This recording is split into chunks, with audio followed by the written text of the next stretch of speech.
Mike Hall's massive car auction in 2021 looked like the end of everything. 40 years of collecting vanished in one day. Rust Valley Restorers aired its final episode showing the heartbreaking sale. Fans said goodbye to the legendary junkyard king, but something strange happened next. New episodes kept appearing. Mike was still on TV, still fixing cars, still living his dream. How did a man who lost his empire somehow keep his show alive? The answer reveals a secret most viewers never suspected about what really happened. Mike Hall was born on February 4, 1958 in St. Boniface, a part of Winnipeg, Manitoba. When he was still a young boy, his father got a job working for the Canadian Pacific Railway and the whole family moved west to Kamloops, British Columbia. That move changed everything for Mike. Life in the interior of British Columbia gave him room to roam and plenty of space to explore back roads and open fields. It didn't take long before one thing completely took over his world car. Not shiny new ones, but old rusted-out wrecks, sitting forgotten in fields and behind barns. By the early 1970s, when he was just a teenager, Mike had already started sneaking into people's backyards and scouting old country roads,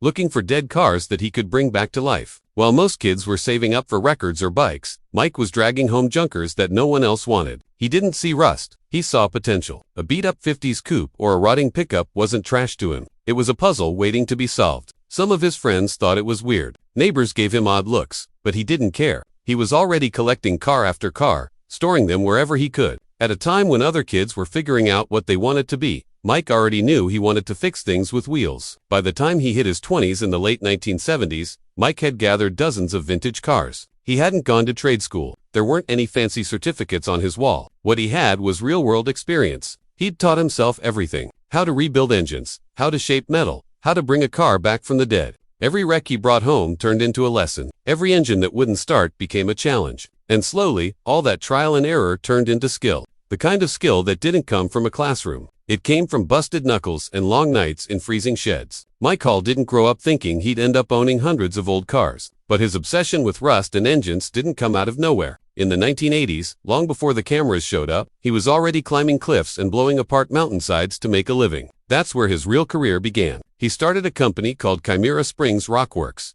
And it wasn't your average construction gig. Mike wasn't pouring concrete or laying bricks. He was drilling into cliff faces, hanging off ropes, and setting off controlled explosions. This was dangerous, exhausting work that most people wouldn't dare to do. But Mike thrived on the adrenaline. It was during those years that people started calling him the Rasta Blasta because of his long dreadlocked hair and his explosive day job. The nickname stuck and followed him for the rest of his life. Through the 1980s and 1990s and even into the 2000s, he stayed in that business. He became known in British Columbia for his blasting work, and he made good money doing it. But he wasn't saving it. He was spending almost all of it on junk cars, and not just one or two here and there. He had a hunger for forgotten vehicles. It didn't matter if they were full of rust or missing half their parts. If Mike thought the car had a soul or a story, he wanted it. And if it needed saving, that only made him want it more. He wasn't buying shiny restored classics. He was hunting for rust buckets that had been left behind. Over the next few decades, his property started filling up with vehicles from all over the map. Some of them were rare muscle cars from the 1960s. Others were beat-up pickup trucks or old European sports cars that hadn't run in years. Every time he blasted rock for a job and got paid, he'd use that money to bring another broken-down machine home. By the time the 2010s rolled around, people started asking how many cars he actually owned. The number was unbelievable. Over 400 vehicles were sitting on his land.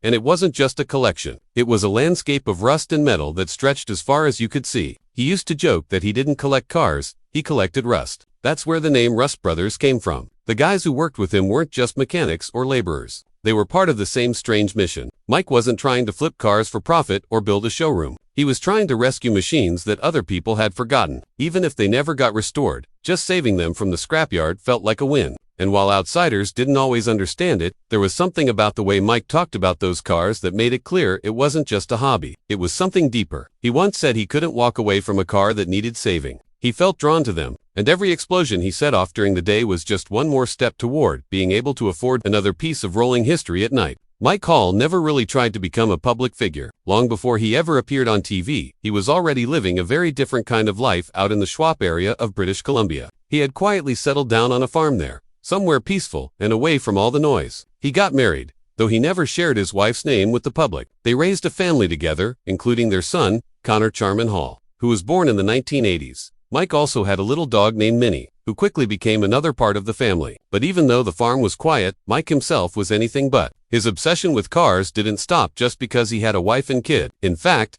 It caused a bit of trouble at home. His wife had to lay down a rule. No more junk cars on their property. Their farm was 26 acres, and she didn't want it turning into another rust-filled graveyard. But Mike didn't argue.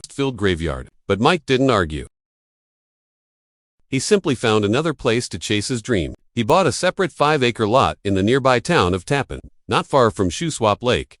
It was just off the Trans-Canada Highway, and it became something legendary. That place turned into what people would later call Mike's Field of Dreams. It was just a sunburnt piece of land filled with hundreds of rusting old cars stretching out as far as you could see. Some were from the 1940s, some from the 1970s, others were completely stripped down or buried in grass. But to Mike, every single one of them still had life left in it. He didn't see rust. He saw potential. Through the 2000s, Mike's life moved between two extremes. During the day, he worked his main job, blasting rocks as part of a highway construction crew. But at night, he transformed. He would head to his junkyard, working alone like a mad scientist, trying to breathe life back into forgotten metal. He didn't care if no one was watching. He wasn't doing it for fame. He did it because he loved it. But fate had other plans. In 2016, something unexpected happened. Mike was working in the mountains of British Columbia when a major rock slide blocked a highway. The cleanup crew needed help, and fast. So they called in Mike Hall, and when he arrived with his gear and experience, something wild happened. The Discovery Channel crew was filming a documentary called Highway Through Hell, and they decided to include Mike in one of the episodes. That's when the world got its first real look at him. Wearing a hard hat and scaling cliffs like it was nothing, Mike walked up to a mountain of boulders and set his charges. He used his famous rasta dynamite system to break the rocks apart and clear the road. It was just a cameo, a few minutes on screen, but it was enough. His fearless attitude, his crazy hair, and his wild energy made people stop and take notice. By the time Mike Hall hit his late 50s, his quiet corner of Tappan, British Columbia, had turned into something most people couldn't believe unless they saw it with their own eyes. Spread across acres of land were more than 500 rusted-out cars. Some were sinking into the dirt. Others were half covered in weeds. But Mike didn't see junk. He saw history. He saw potential. He knew every single car. He could tell you the make, model, and exact year just by glancing at it. One article even said he could describe the features of each of the 562 vehicles scattered around his property. It wasn't a guess. He remembered where he got each one and what it meant to him. Some had been with him for more than 30 years. A few had been sitting there, nearly 40.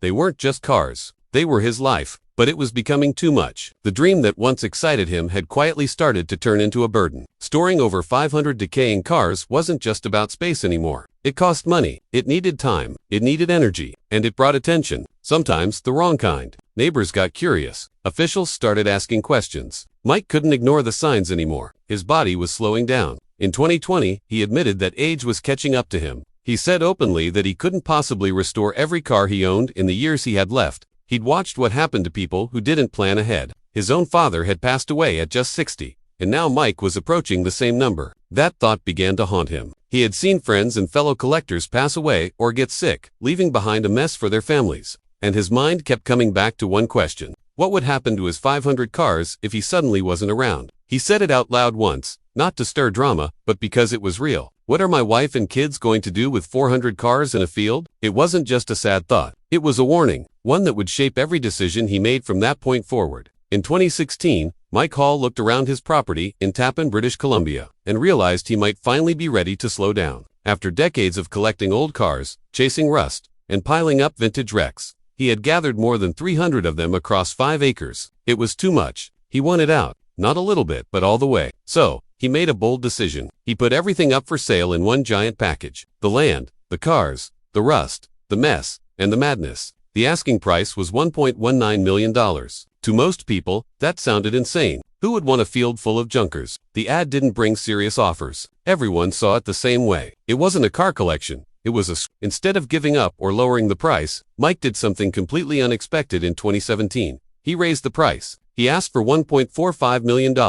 What happened next shocked even him. The story exploded. A man selling 5 acres and over 300 old cars. People couldn't stop talking about it. Articles were written, news stations picked it up, and the photos of his car-covered property went viral across Canada. Suddenly, Mike wasn't just a local character anymore. He became a national curiosity. Some news outlets even reported that the number of cars might be closer to 500. The property had turned into a legend. Car enthusiasts started calling from across the country, with piecemeal offers trying to buy individual vehicles. But the bigger surprise came when the TV people started calling. One of those people was Tyson Hepburn, a Canadian producer who had worked on Highway Through Hell. He'd met Mike before and remembered the wild property. Now, with the internet buzzing about this eccentric man with hundreds of decaying vehicles and a dream to walk away from it all, the idea of a television series didn't seem far-fetched anymore. Mike had something nobody else did, a real life that looked like fiction. Producers pitched ideas. Some wanted a sensational story about junk and chaos. But Mike made one thing clear. He didn't want to be on TV unless it was about something meaningful. He said the show had to be about fulfilling his dream,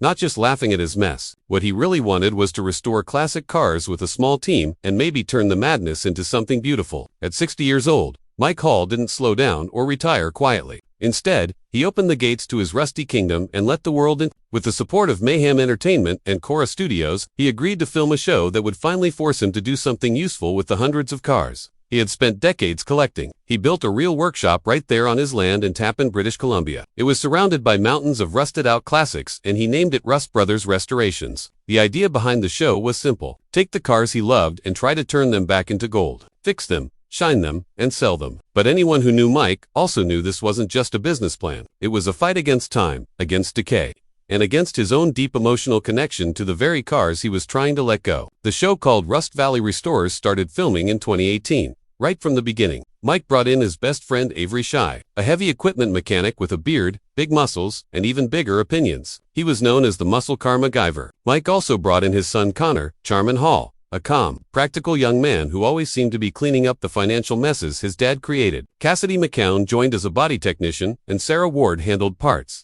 Together, they were a mismatched crew of car lovers who had one thing in common. They believed in saving cars that the rest of the world had given up on. The show didn't look or feel like the usual big-budget car shows. This wasn't about flashy graphics or dramatic reveals. It was about real people in a small town trying to make a dream work. Rust Valley Restorers premiered on December 6, 2018, on the History Channel in Canada, and people loved it. Viewers couldn't get enough of Mike's wild energy, big heart, and impossible optimism. He didn't look or act like a businessman. He was a 6-feet-something hippie who said what he felt and spent money like it grew on trees.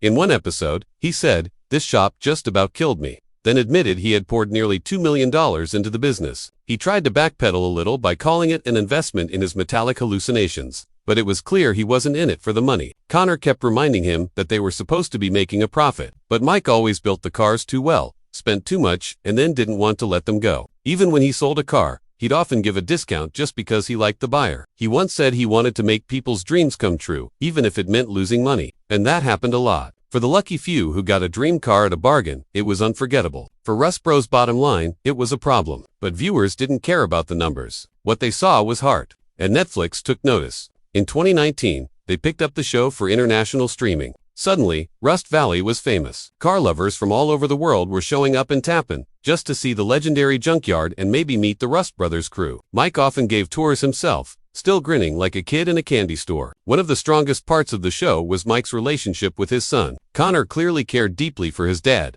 but often found himself playing the adult. Mike followed emotion. Connor followed logic. And somehow their push and pull created magic. They argued about budgets and timeframes, but their bond was solid. In many ways, the show was about more than cars. It was about love, loyalty, and the passing of a dream from one generation to the next. Avery Shy brought a different kind of energy, loud, funny, and full of advice. Avery often tried to convince Mike to be a little smarter with money. At one point, Avery even left Rust Brothers to start his own shop, Wildman Restorations. That move surprised fans, but there was no bad blood. Avery kept appearing on the show, still helping Mike, and even starting a spin-off called Backroad Truckers in 2021. Alongside Big Donnie Kleinfeld, the Rust Valley world just kept growing. Through 4 seasons, between 2018 and 2021, fans watched every high and low. They saw Mike rescue cars on the brink of being lost forever. They watched as budgets exploded, timelines collapsed, and dreams nearly crumbled. Mike once quoted a client $15,000 to restore a 1966 Lincoln Continental,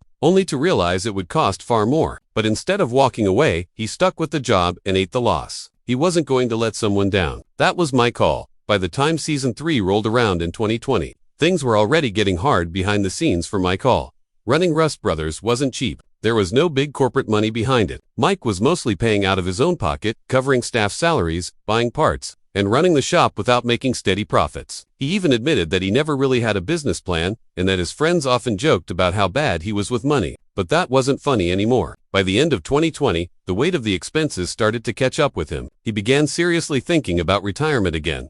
something he had delayed just to keep the shop alive for the show. But it wasn't just money. Mike was getting older, and he had real concerns about his health. He once said, only half joking, that after years of climbing cliffs and breathing in paint fumes, he could drop dead tomorrow. If that happened, he wondered, what would happen to the cars? Then something happened that fans didn't see coming. In early 2021, it came out that the land where the Rust brothers' yard sat was actually zoned for farming. It was part of British Columbia's agricultural land reserve, and Mike wasn't supposed to be running a full-scale car restoration business there. For years, the local authorities had looked the other way. But when Mike started building a new workshop in January 2021, the Columbia Shoe Swap Regional District stepped in and told him he was out of bounds. To keep operating legally, he had to apply for a special exemption from the Agricultural Land Commission. The local board supported his application, praising how much the Rust brothers shop helped tourism and the economy. But in May 2023, the commission officially denied it. Just like that, Rust brothers became an illegal business on paper. At that point, Mike didn't even own the land anymore.